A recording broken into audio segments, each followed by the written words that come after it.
Delhi CM రేఖా గుప్తా ముఖ్యమంత్రి హోదాలో పాల్గొన్న ఒక అధికారిక సమావేశంలో ఆమె భర్త మనీష్ గుప్తా కూడా కనిపించారు సార్. దీంతో ఢిల్లీలో పులేరా సర్కార్ నడుస్తోంది.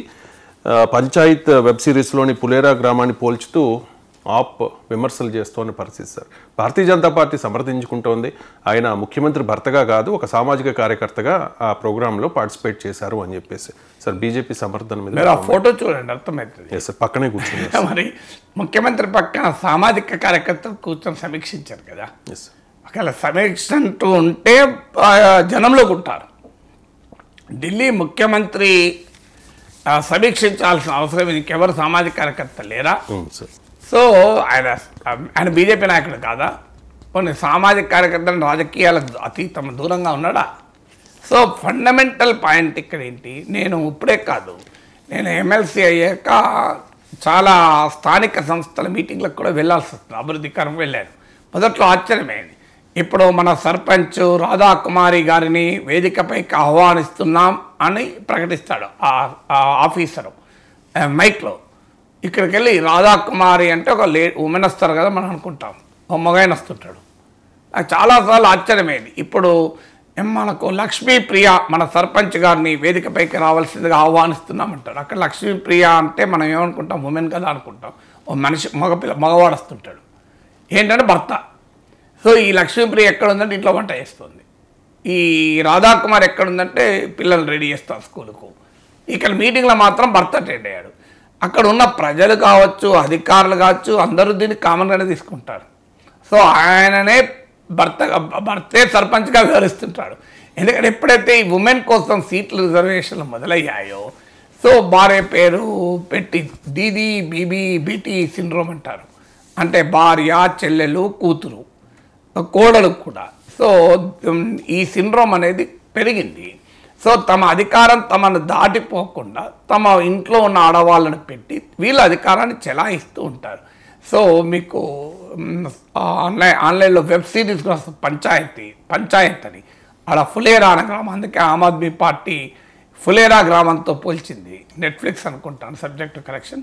సో ఈ పంచాయత్ అనే వెబ్ సిరీస్ కూడా వస్తుంది. సో ఆ రకంగా మారిపోయిందని గ్రామాల్లో ఇది సహజం. చాలా చోట్ల చూస్తున్నాం, ఈవెన్ ఎమ్మెల్యేల స్థాయిలో కూడా చూస్తున్నాం. మనం కూడా పేపర్లో ఉంటాం చూడండి, ఎమ్మెల్యే భర్త ఆఖరికి మంత్రి భర్తకు కూడా రాజకీయం చెలాయిస్తూ ఉంటారు. సో ఎమ్మెల్యే భర్త ఆగడాలు మితిమీరిపోయాయని ఈ మధ్య కూడా పేపర్లో చూసాం. మనం కూటమి ఆంధ్రప్రదేశ్లో ఎమ్మెల్యే భర్త ఆగడాలు అని, అంటే ఎమ్మెల్యే ఆగడాలు కూడా కాదు, ఎమ్మెల్యే భర్త ఆగడాలు. సో అందువల్ల ఇలా ఉమెన్ పొలిటికల్ ఎంపవర్మెంట్ను అబాస్పాలు చేస్తూ ఉంటారు.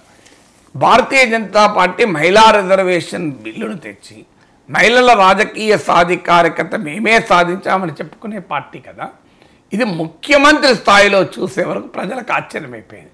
సర్పంచ్ స్థాయిలో ఇది అలవాటే, ఎమ్మెల్యే స్థాయిలో పూర్తిగా వేదికల పైన భర్త కూర్చోరు.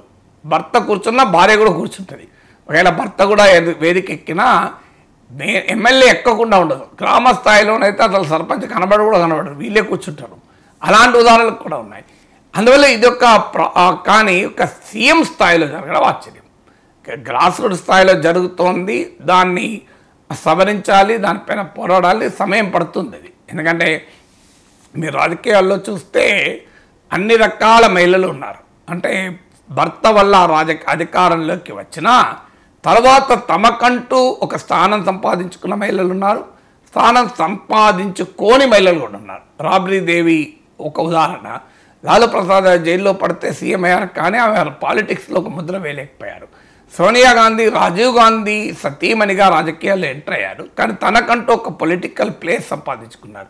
యూపీఏను 2004లో అధికారంలోకి రప్పించారు. 2009లోనన్నా మన్మోహన్ సింగ్ పాత్ర ఉంది అని మనం అనుకోవచ్చు, కానీ 2004 అయితే ప్యూర్లీ సోనియా గాంధీ కదా.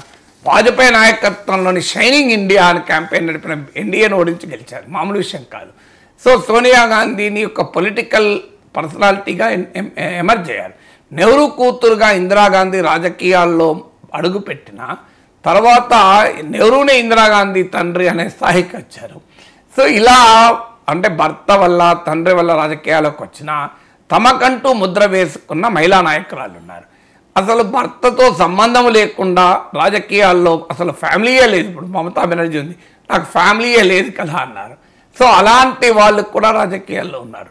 సో మీకు కన్షీరామ్ శిష్యురాలుగా మాయావతి రాజకీయాలు ఎంటర్ కావచ్చు. ఎంజీఆర్ తో ఉన్న సాన్నిహిత్యం ద్వారా జయలలిత రాజకీయాల్లో రాణించవచ్చు. కానీ గురువును మించిన శిష్యురాలుగా మాయావతి ఉత్తరప్రదేశ్ రాష్ట్రంలో అధికారాన్ని తీసుకొచ్చింది.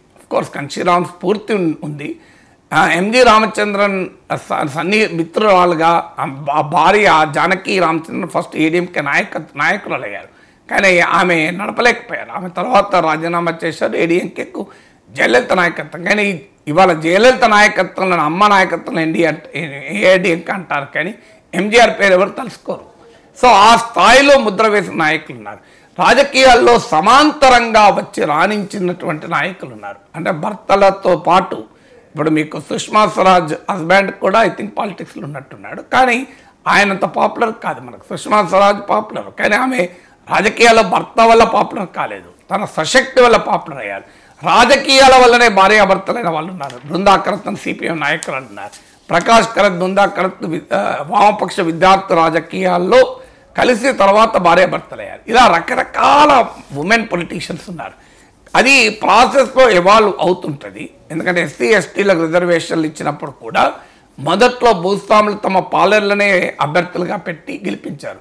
చాలా ఉదాహరణలు కూడా మనకు పాతకాలపు వాళ్ళు చెప్తారు. ఆ ఎమ్మెల్యే కూడా కింద కూర్చునేవాడట. అంటే ఆ ఊర్లో ఉన్న దొర ఇంటికి వెళ్తే ఎమ్మెల్యే అయినాక కూడా కుర్చీలో కూర్చుంటే దొర బాల్చం దొర కుర్చీలో మేము కూర్చోవద్దు దొర కింద కూర్చున్నాం ఇప్పుడు అలా ఉన్నారా?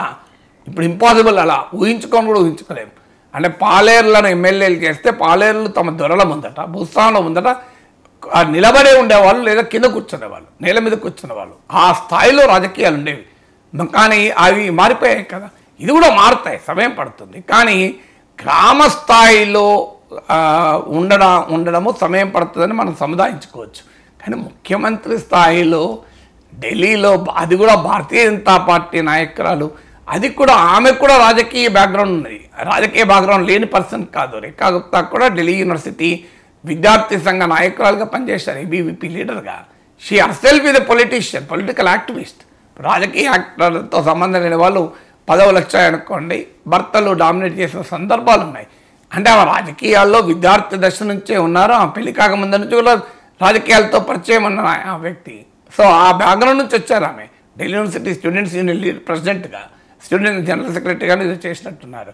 సో అలాంటి బ్యాక్గ్రౌండ్ ఉన్నా కూడా స్టిల్ భర్తలు ఇన్ఫ్లుయెన్స్ చేస్తున్నారంటే ఖచ్చితంగా బాధ కలిగిస్తుంది. బేటీ బచావ్, బేటీ పడావ్, బేటీ బడావ్ అంటే ఇదేనా అనే ప్రశ్న ఉత్పన్నం అవుతుంది కదా.